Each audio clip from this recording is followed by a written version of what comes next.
आज देखिए press conference करने का हमारा एक ही उद्देश्य है कि 1 मार्च को हम लोग सारे अभ्यर्थी, पंचायत सचिव के अभ्यर्थी, टीजीटी अभ्यर्थी, राज्य भर के तमाम युवा जो मतलब कि इस सरकार के ढुलमुल रवैये से परेशान हुए हैं, पिछले लंबे समय से वो प्रताड़ित हुए हैं, मानसिक रूप से, शारीरिक रूप से उनके साथ शोषण किया गया है। तो वो सारे अभ्यर्थी युवा जो लगातार अपने घर में घुस करके तैयारी कर रहे थे, आज समय आ गया है कि सब लोगों ने निर्णय लिया है कि हम लोग बाहर निकलेंगे और 1 मार्च को सामूहिक रूप से विधानसभा को घेरने का योजना बनाई है।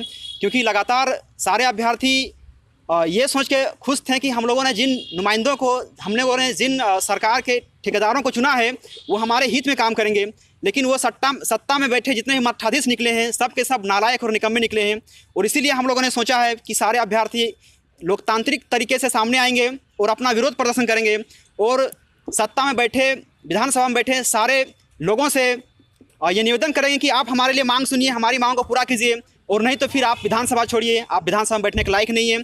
और हम लोग ये विधानसभा छोड़ो एमएलए का नारा लेकर के हम लोग विधानसभा घेरने का पूरी रणनीति के साथ तैयारी कर रहे हैं। 21 का जो वर्ष था रोजगार का वर्ष घोषित किया गया है, लेकिन यहाँ पे रोजगार नहीं दे करके बल्कि वो लगभग रोजगारों को छीनने का प्रयास कर रही है। जिस तरह से भारत छोड़ो आंदोलन हुआ था वैसे इस बार का आंदोलन रहेगा कि एमएलए विधानसभा छोड़ो। नौकरी नहीं हो पा रही है। क्या गुलाम जी हमारे साथ हैं? क्या गुलाम सही कह रहे हैं? हाँ बिल्कुल सर, बात जो आपने कहा बिल्कुल सही है। और इसी वजह से चूँकि हम लोग निर्दोष होने के बाद भी लगातार इतना मतलब कि प्रताड़ना झेल रहे हैं, सरकार का ढुलमुल रवैया कह सकते हैं, या तो फिर आप ये कह सकते हैं कि जितनी भी तरह के यहाँ पे सरकार नीतियाँ बना रही हैं वो अभ्यर्थियों के हित में नहीं लग रहा है। तो इससे हम सारे अभ्यर्थी नाखुश हुए हैं, क्योंकि सरकार का जो 2021 का जो वर्ष था रोजगार का वर्ष घोषित किया गया है, लेकिन यहाँ पे रोजगार नहीं दे करके बल्कि वो लगभग रोजगारों को छीनने का प्रयास कर रही है, जिस कारण से राज्य भर के तमाम युवा आक्रोशित हुए हैं। सब लोगों ने एक निर्णय लिया है कि हम लोग इस बार एक निर्णायक लड़ाई को अंजाम देंगे, और सब लोगों ने एक निर्णय लिया है कि इस बार हम लोग विधानसभा घेरने का प्लानिंग कर रहे हैं। विधानसभा इसलिए घेरना चाह रहे हैं क्योंकि आप खुद जान सकते हैं कि हम लोगों ने लगातार हर आंदोलन करके देख चुके हैं। हम लोगों ने सत्याग्रह किया, अनशन किया, डांडी मार्च का भी हम लोगों ने एक आयोजन किया, लेकिन इसके बावजूद भी हमारे पास किसी तरह का कोई ठोस डिसीजन सरकार की तरफ से नहीं निकल रहा है। जिस कारण से हम लोगों ने निर्णय लिया है कि जिस तरह से भारत छोड़ो आंदोलन हुआ था वैसे इस बार का आंदोलन रहेगा कि एमएलए विधानसभा छोड़ो। क्योंकि विधानसभा वैसे व्यक्तियों के लिए है जो मतलब कि बच्चों का, अभ्यर्थियों का और जनता के हित में सोचे, लेकिन ये लोग उनके हित में ना सोच करके बल्कि उन्हीं के लिए ऐसा कानून बना रहे हैं जिसमें अभ्यर्थी मतलब घिसते रहें, पिसते रहें, और वो अपने उज्जवल भविष्य का जो कामना लिए बैठे हैं, भविष्य में कभी भी वो अपना भविष्य को संवार नहीं पाएंगे। ऐसी नीतियाँ यहाँ पे बन रही है। अन्याय तो हो रहा है, और इस अन्याय को रोकने के लिए हमको और आपको ही घर से बाहर निकल करके सरकार में बैठे इन नुमाइंदों को, जितने भी मठाधीश हैं, उनको एक बार सबक सिखाना होगा। और इसीलिए विधानसभा घेरने का जो हम लोगों ने मुहिम छेड़ा है, इसे अंतिम अंजाम तक पहुंचाने के लिए आप सबका बहुत सहयोग चाहिए। और इसीलिए सारे अभ्यर्थियों से निवेदन भी है कि आप अपने घर से निकलें, ताकि हम लोगों ने जो ये कार्यक्रम शुरुआत किया है इसे अंतिम अंजाम तक पहुँचा सकें। नहीं हो पाया है। कुछ बातचीत हुई? नई अपडेट क्या है? क्या कुछ कहा जा रहा है? देखिए, वही तो अब बता रहे हैं ना कि हम लोग के बारे में कोई बात नहीं हो रहा है। मतलब कि अब कभी भी अगर कार्मिक का मतलब कि माननीय सुधीर त्रिपाठी जी से, फिर अगर मुख्य सचिव जी से अगर वार्तालाप भी होता है तो पंचायत सचिव को लेकर के कोई बातचीत नहीं होता है। तो आखिर हम चाहते हैं कि हमारे बारे में कुछ बात हो, क्यों नहीं बात हो रही है? जबकि हम लोग पूरी तरह से संवैधानिक रूप से हम लोग सही हैं। कुछ भी सरकार नीति बनाई है तो उसमें अभ्यर्थियों का क्या कसूर है? पिछले 4 साल से जो लोग पीस रहे हैं, हम लोग के पास क्या उम्र सीमा बचा हुआ है? हमारे पास क्या उतनी जज्बा और बची हुई है? क्या हमारे पास और उतना शक्ति बचा हुआ है कि दोबारा हम कलम पकड़ करके फिर से एक नया इतिहास को दोहराएंगे? हमारे पास उतनी शक्ति नहीं बची हुई। इसलिए हम लोग अंतिम बार, इतने दिनों तक हम लोगों ने इतिहास पढ़ा है, इतिहास पढ़ के थक चुके हैं। अब समय आ गया है इतिहास लिखने का। अब हम लोग इतिहास लिखेंगे। तो ये बहुत बड़ा अवसर था कि हम लोग को रोजगार मिलेगा। बहुत खुश थे, परिवार में बहुत खुश थी, राज्य भर के तमाम युवा बहुत खुश थे। लेकिन जिस तरह से सरकार ने नियोजन नीति को वापस लिया है, अचानक से सैकड़ों लाखों युवाओं को प्रभावित किया है, जिससे युवा पूरी तरह से फ्रस्ट्रेट हुए हैं।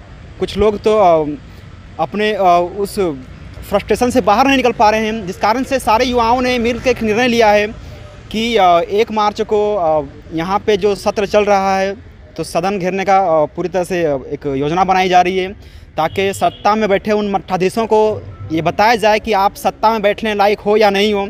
आप लोगों को हमने जिस उद्देश्य के साथ सत्ता में लाया था, अब वो उद्देश्य कहीं भी हमें सकारात्मक नहीं दिख रहा है।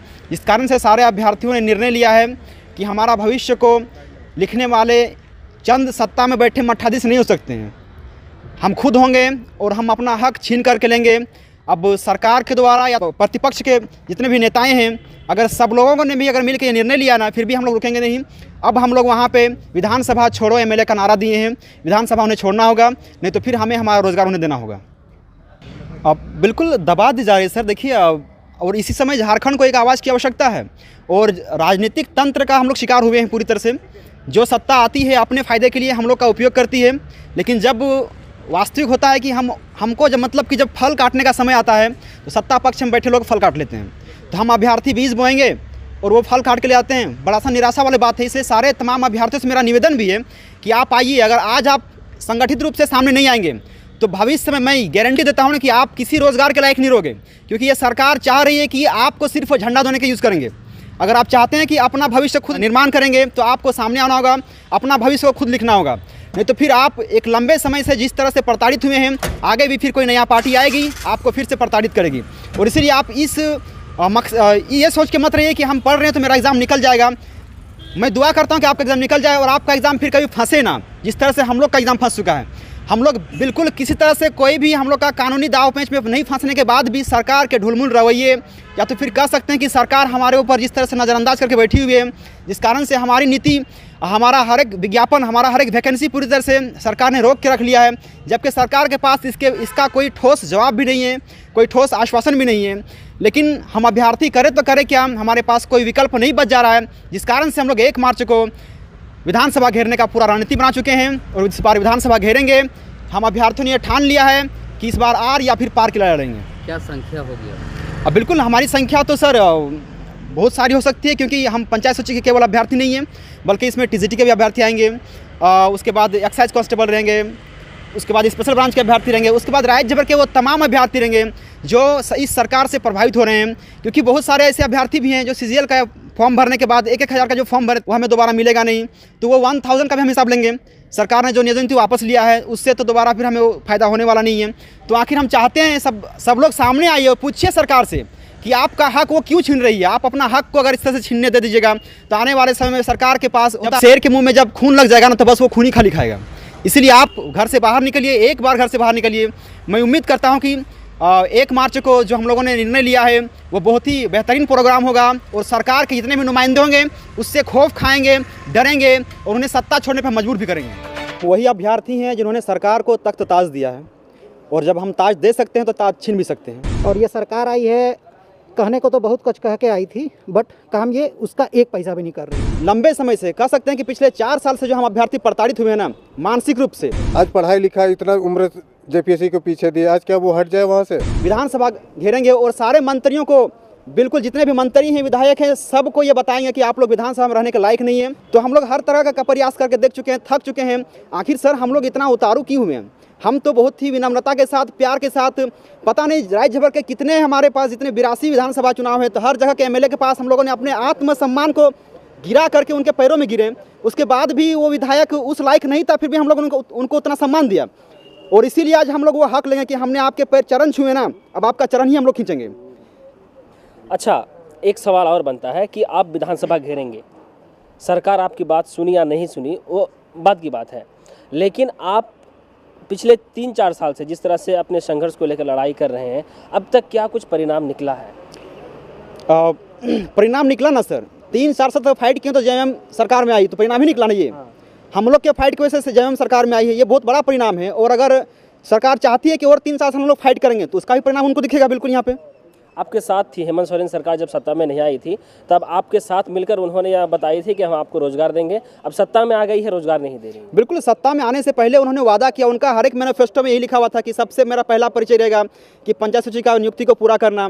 आते ही उन्होंने उसको नज़रअंदाज किया और फिर जब हम लोग रोजगार मांगने के लिए, अपना हक मांगने के लिए सामने आए तो बार बार बस आश्वासन पे आश्वासन, संज्ञान पे संज्ञान, एक संज्ञान मंत्री के रूप में वो सामने आए, लेकिन उसके बाद भी हमारा नियुक्ति को लेकर के वो कोई ठोस डिसीजन नहीं दे पा रहे हैं। तो हम चाहते हैं यही कि आप आखिर कहाँ घिरे हुए हैं? क्या आपको डर लग रहा है अफसरशाही तंत्र से, या फिर आप झारखंड के खुद मुख्यमंत्री होने के बाद भी झारखंड के हित में नहीं सोच पाएंगे तो फिर किसके हित में सोचेगा? हम अब किस मुख्यमंत्री पे अपना आस और उम्मीद लगाएंगे? अगर फिर से आश्वासन पर आश्वासन मिला तब क्या करेंगे? नहीं सर, हमें आश्वासन नहीं, जब तक से हमें हमारा नियुक्ति नहीं मिलेगा। इस बार हम लोग विधानसभा में ही जाएंगे, वहीं पे रहेंगे, जो करना मारने मरने पे हम लोग उतारू हो चुके हैं। बिल्कुल हम लोग अपना प्रयाण वहीं पे त्यागेंगे।